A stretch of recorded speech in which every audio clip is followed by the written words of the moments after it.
About 12 years ago at English Bay, I met this fellow from New Brunswick, I believe, who used to bounce stones as a kid along the riverbank there.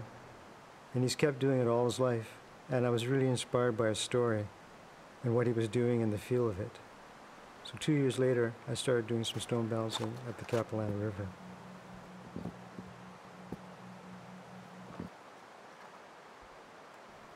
Ten years later now, I'm still doing it.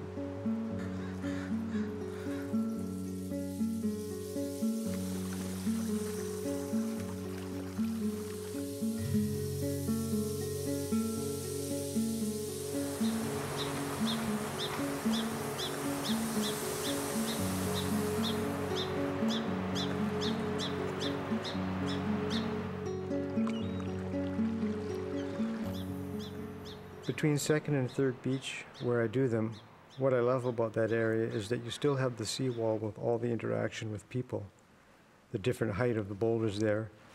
That gives them a visually pleasing panorama for the stones.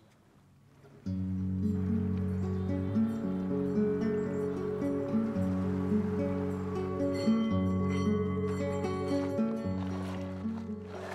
know, I've brought probably 500 stones here in the last few years.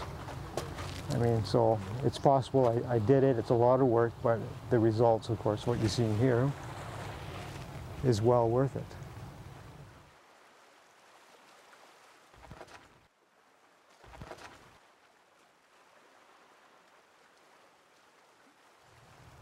You need to have a very fine sensitivity to feeling where the stones need to be balanced, because it's all done by feel.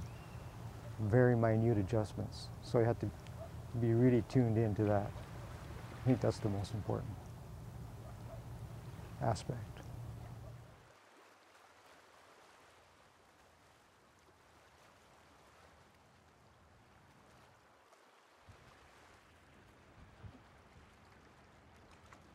The number one inspiration, of course, is the positive feedback from people, and people keep coming and saying, don't stop, keep doing it, we love it. It's been good, really good for my heart, right? Keeps me going.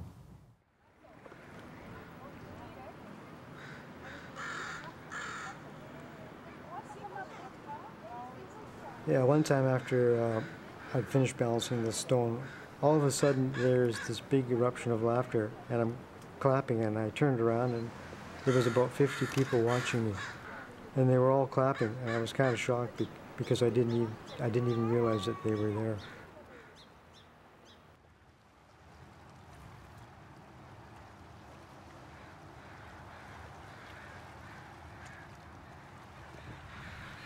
How's that, good? It helped me to connect with people, which I think a lot of artistic people have the tendency to be loners or more introverted. And so it brings me out more. I really was, in a shell for a long time. Very, very shy person.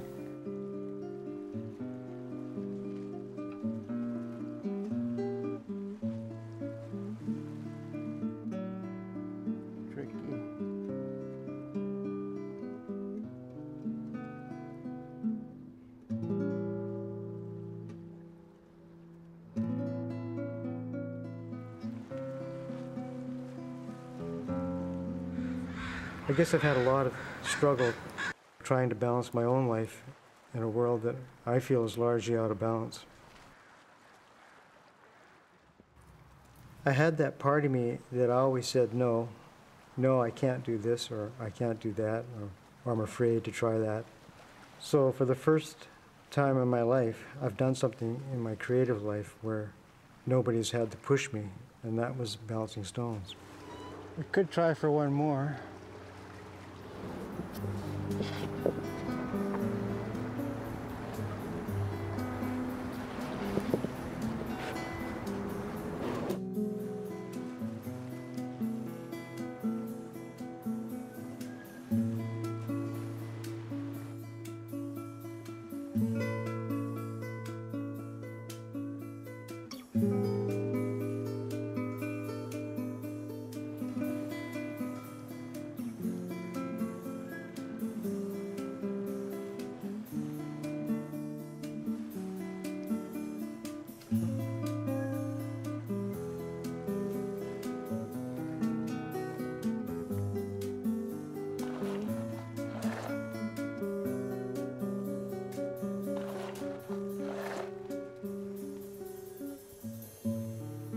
doing these stones for 10 years has changed that, my thinking. That, yeah, more things are possible. Maybe all things are possible.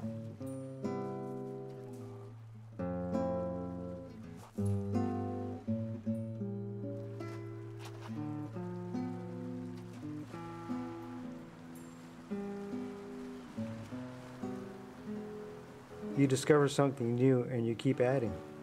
It evolves, it grows.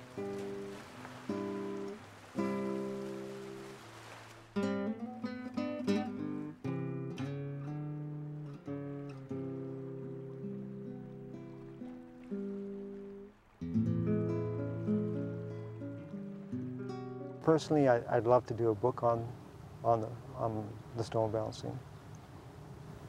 Obviously a photographic book, but with stories and thoughts and comments from people and some poetry.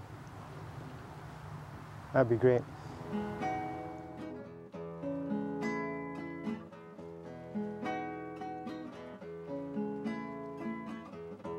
In a group like this, against the sky, they suddenly take on a whole new life. So there's that transformation power. That's the magic. So out through sketches, the skylights,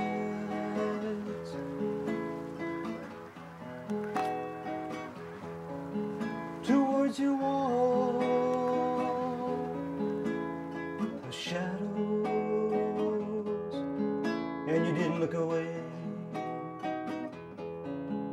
and your eyes, they blossom with the beauty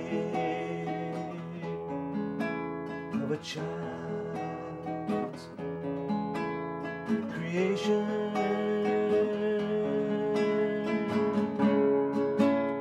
So lie with the light.